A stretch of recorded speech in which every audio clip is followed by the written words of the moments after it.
Assalomu alaykum, hurmatli obunachilar. Bugun videomiz tonirovka ruxsatnomasini olish haqida bo'ladi. Ko'pchilikda xabari bor, tonirovka ruxsatnomasini olish 1 yilligi 3 million atrofida hozirda. Keyin yana yangilik chiqqan. Hozir 1-maydan boshlab 1-maydan to 1-sentyabrgacha ruxsatnoma beradi degan gap bor. 412 ming evaziga 412 ming to'lov qilsanglar 1-maydan to 1-sentyabrgacha tonirovka ruxsatnomasini olsanglar bo'ladi 4 oyligini. Endi u hali gap, quruq gap. Agar mabodo shu gap yolg'on bo'lsa, endi 1-maydan bo'lsa 412 ming to'lab ruxsatnoma olgan yaxshiroq. Lekin agar bu gap yolg'on bo'lsa, kimda 1 yillik to'lashga imkoniyat bo'lmasa, shu 3 million qanchani to'lashga, shuni bo'lib to'lash imkoniyati bor. Ko'pchilik shuni uzum orqali shu qaysidir do'konlarga borib olishadi. 1 yillik to'lov bu. 1 yil bo'lib to'lashga ham qilib berishyapti. Shuni o'sha hech joyga bormasdan o'zlari telefondan qilib olsanglar ham bo'ladi. Oson yo'li bor. Shuni hozir ko'rsatib beraman. Ko'pchilik mana hozir ROD 24 ishlatadi. ROD 24 shu jarimalarni ko'rsatadi. Keyin bu yo'l harakati xavfsizlik xizmatini o'zini programmasi bor. Safe Road degan programma. Mana shunday ko'rinishda bo'ladi. Play Marketdan sketchat qilib olsanglar bo'ladi. App Store'ga ham bor. Hammasi xuddi ROD 24 ga o'xshab ishlaydi. O'sha ballaringizni ko'rsatadi, jarimalar kelsa ham ko'rsatadi. Shu programmaga kiramiz.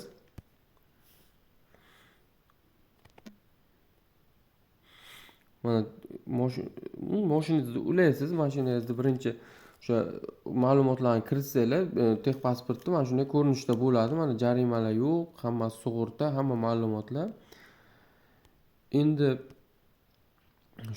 shu mashinga yoki qaysi mashinga bo'lsa ham tonirovka ruxsatnoma olmoqchisizlar. Asosiysi pastda ko'rdinglar, 3 xil to'lov bor. Mana asosiy, o'rtada xizmatlar bor. Xizmatlar tepada tonirovka sotib olish degan joy bor. Shuni ustiga kiramiz. Mashinani tanlang, mashinani tanlaymiz, davom etish. Men tonirovka qilish uchun shartlari bilan tanishdim. Davom etish.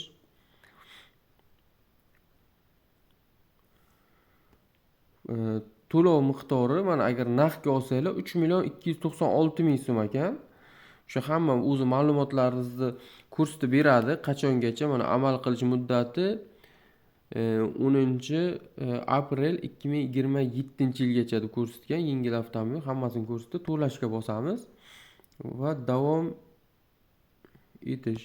Hozir mana bu yerda o'qing. To'lovni qayta ishlash vaqtida e'tibor bering. Soat 11 dan 13 gacha to'lovlarni qaytalashga kechikish bo'lishi mumkin. To'lov holati soat 13 dan keyin yangilanadi. Tushunganingiz uchun rahmat. Xo'p. Davom etamiz.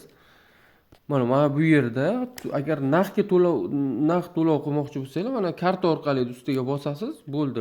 Va kartangizni qo'shasiz mana shu yerda.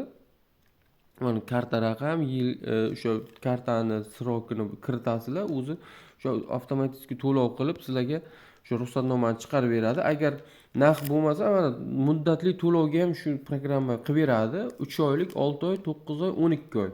Mana pastida qanchadan oyiga nech bilan chiqishlari hammasi kiritilgan. Mana ko'rib olsanglar bo'ladi. Endi kimga qanaqa to'lov ma'qul bo'lsa, o'shani kiritasizlar. Masalan, 9 oyga deylik. Muddatli to'lovga kiritamiz. Keyin muddatli to'lovga rasmiylashtirish bo'ladi. Muddatli to'lovni olish. Mana bu yerda telefon raqamlaringizni kiritasizlar.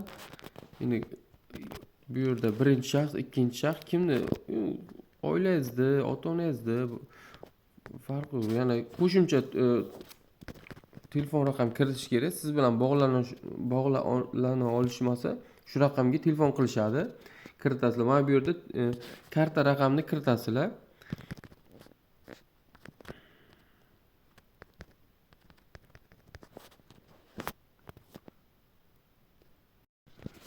Pastiga amal qilish muddatini kiritamiz.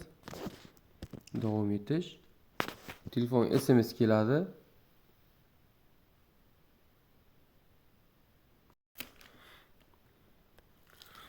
SMSni kiritamiz.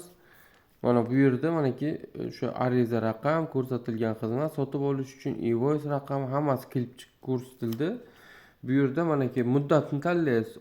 3 oy, qanchadan to'lanadi? 6 oy, 9 oy va 12 oy. Sizga qaysi ma'qul bo'lsa, o'sha muddatni tanlab, mana bu yerda mana bosib, hamma narsani rasmiylashtirgan voyinlik orqali shaxsiy moddiy qayta ishlashga ruxsat bering. Misol shu rasmiylashtirish tugmasini bosasizlar. Endi hozir men ko'rsatib berdim shunchaki sizlarga. Shuni kiritsanglar bo'ldi. Sizlarga ruxsatnoma beradi. Xohlagan muddatlaringizga o'sha plastiklardan yechib olaveradi har oy.